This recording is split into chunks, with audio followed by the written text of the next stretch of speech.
সমাজকৰ্মী বিকু দাপাকৰ মৃত্যুৰ আজি পঞ্চমটো দিন।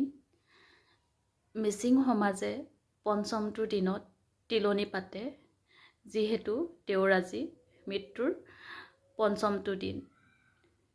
তেখেতৰ আজি তিলনি। কি বুলিনো কওঁ, ক'বলৈ ভাষাহীন হৈ পৰিছে। আপোনাৰ আত্মাই স্বৰ্গত অস্থান পাওক, তাৰে ভগৱানৰ ওচৰত প্ৰাৰ্থনা কৰিছোঁ।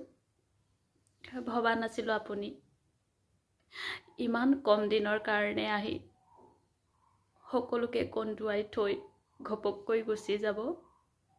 আজিও আপোনাৰ মৃত্যুক মানি ল'বলৈ টান হৈছে।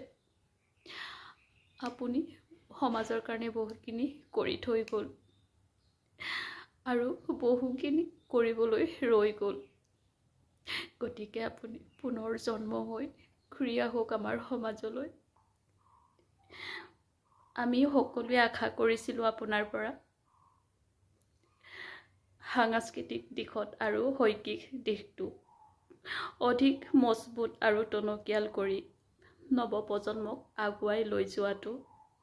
হয়, আপুনি মোক নিজৰ ভণ্টি বুলি ভাবি কেতিয়াবা টানকৈও কৈছিল, যদিও আপুনি মোক অন্তৰৰ পৰা বেয়া পোৱা নাছিল, কাৰণ মইতো ভালকৈ জানিছিলোঁ আৰু ময়ো কোনোদিনে বেয়া পাই থকা নাই।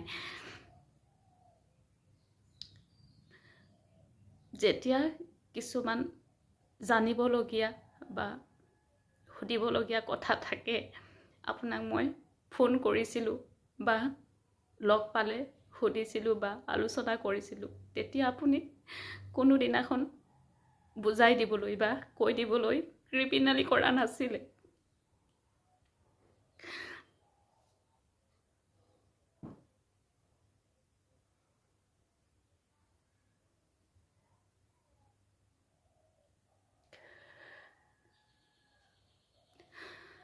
আপুনি কৃপণালি নকৰাকৈয়ে সকলো কথা কৈ দিছিলে।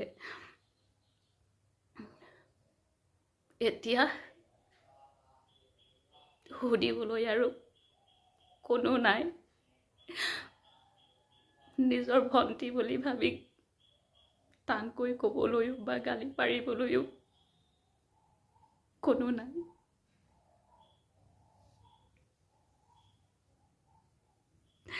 আকৌ ঘূৰি আহক আমাৰ সমাজলৈ আপুনি।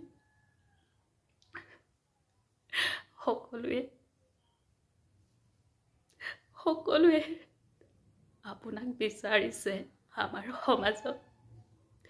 পুনৰ জন্ম লৈ ঘূৰি আহক আপুনি, বিকুদা।